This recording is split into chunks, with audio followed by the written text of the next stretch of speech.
I'm Kyle Olson with the American Mirror. Joining me today are Diamond and Silk. Thank you for being here. Thank you for having us. Your ascent has really been incredible. You've gone from sort of a coffee talk YouTube show to traveling and campaigning with President Trump, visiting him in the Oval Office, to even being a major focus of congressional hearings. So tell me about your journey. Wow, it's been a long journey, though. Yeah. Well, back in 2014, we started our YouTube channel. Mm-hmm. And then we talked about a little jabble babble. Just jabble babble. Mm-hmm. And then come 2015 in June, Donald Trump, Donald Trump, announced that he was running for president. Mm-hmm. I was watching it on TV. I called my sister. I said, girl, cut on your TV. Donald Trump is announcing he's running for president. Mm-hmm. She stopped what she was doing and she called me back halfway through. She said, girl, this is going to be the next president of the United States. And it just snowballed from there. When we saw how the left-wing media started throwing our president up under the bus, then Donald Trump calling him out of his name, mm-hmm. demonizing him. Yeah. We spoke out about that. We just didn't know all of these people were going to hear it. So why do you think so many people gravitated to you to hear what you had to say and in your defense of President Trump? I think now that I'm sort of hearing people's feedback, they said that we were speaking what they wanted to say, but they couldn't say it. They didn't know how to say it. Right. And we would just say it. And that's how we are. We just say it how we feel it. We gave the silent majority a voice. Right. You know, whenever they was basically bullying to silence because they refused to go along with the narrative from the left. And whenever they saw President Trump, same with us, when we saw Donald Trump at the time, you know, we saw something different. He was not your ordinary politician. Mm-hmm. He had solutions for different issues that was plaguing America and our neighborhoods and so forth. And with that said, people are telling us that we're basically their voice. And they thank us for being their voice to express certain things that they are unable to do so. So on Wednesday night, you disputed Mark Zuckerberg's testimony when he said that Facebook had contacted you. Do you believe that he lied to Congress? You know, let me just say this here. I think that he got the information from his representatives. Right. And whoever Facebook representative told him that they contacted us directly, he got that from them. That was not true. We was not contacted. Nobody communicated directly to us. That's right. When we heard it, we looked at each other, was like, had nobody contacted us? And I want you to understand, a lot of emails come from all over the country. We have about 46,000 emails in our email inbox. Mm-hmm. Let me tell you how we know when Facebook contacts us, because the address is going to say Facebook. That's how we knew that they had deemed us unsafe to the community, because we got it from Facebook. Right. They write their address is Facebook. So filtering out those 46,000 emails, we saw nothing from Facebook but what they sent back on April the 6th. The 5th, when they deemed us unsafe to the community. That's right. So when Never Trumpers run such culturally influential platforms such as Facebook and Twitter, Google, what do you think should be done about that? Well, you know what? I don't know. The people, look, anybody can run any platform that they want. Right. We just want the opportunity to be able to run our platform as in support of Donald Trump. Okay? We support our president. We stand behind his agenda. Not only us, but a lot more other conservative and Trump supporters. That's right. So if the left can have their platform, we should be able to have our platform to voice our opinion too. That's right. Even if it's on Facebook, Twitter, or YouTube, it should be an even playing field across the board. That's right. So when they called you unsafe to the community, what do you think they mean by that?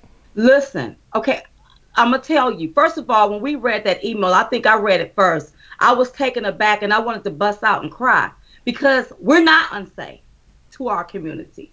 And we're basically here to educate the community, the world. We're basically here to just educate people. And listen, it's nothing wrong with being two black chicks who's down with politics, who have conservative views, who love our president and his agenda, who loves this country, and on either side of the aisle. This goes from both sides. This got to be an even playing field. You can't give one side a voice and not give the other side a voice. That's right. It's not fair. It's going to be imbalanced. Especially if the platform is for all ideas.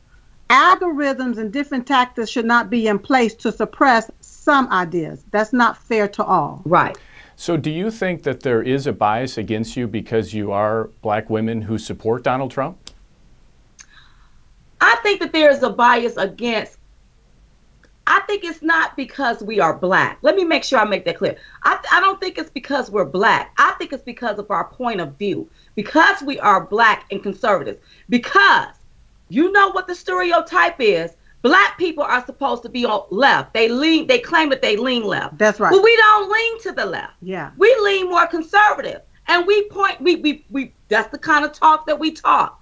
Well, when you start talking that talk as black women, oh, you're not talking what the left wants you to talk, then they want to deem it as something is wrong with what you're saying. Right. And see, and then these algorithms are placed on your page to stop your freedom of speech. And to stop your free speech, that's to right. stop people from seeing your content. And that's not right. And it's not just our voices. It's other conservative voices or any pro-Trump supporters. You know, their page should not be taken down just for mentioning Trump's name. Right. That should not happen. The deal is, this is Facebook. We understand they said it's a private company, but it's open to the public. If a bakery have to be made to go against their Christian values just to bake a cake, then Mark Zuckerberg and Facebook should get it together and realize that it should be fair across the board for all. Right. So do you think there should be a class action lawsuit? Should there be more government regulation? What do you think should be done to remedy what's going on? You know, I'm not for overreaching of the government. From the government. But what I will say is this. I think on these platforms, because they have the platform to control the whole world. Right. They even have the platform and the mechanism to make you hear only what they want you to hear and go along with it. That's and right. Other voices are silenced. Because they have that, if they are found censoring free speech, they should be fined at a high level. That's right. Yeah, they should be hit with fines. That's right. You know, that's what I really believe. Because you should not be censoring people's free speech. If you're going to let one side speak, you got to let the other side speak too. That's right. And especially if we're not breaking any of the rules. You know, we don't take and solicit our page to people. People come to our page because they want to see our content. But to take and not send them notification, keep them from liking and following our page or seeing our information first, commenting on our posts, whenever you take and you suppress that, then what happens, it suppresses Diamond and Silk. And then to turn around and label us unsafe to the community as if we're terrorists or something, because this is the category that falls under. Now that is around the world. It's already hitting back home. Facebook basically tarnished our brand as Diamond and Silk. Right. Because we are Diamond and Silk. Right. We're human beings. We're not a cup. We're not a shirt. We're not a chair. That's right. We're human beings. And we're not out selling drugs,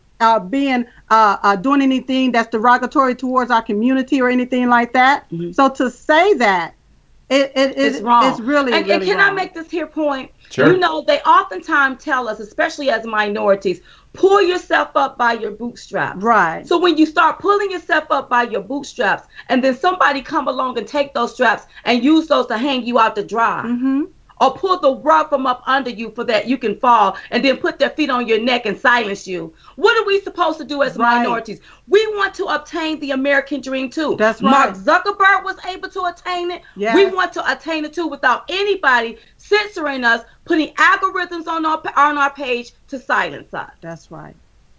Good. Well, very good. Well, thank you for joining me today. Thank you for having us. And don't forget to visit us at diamondandsilk.com. Great. Thank you.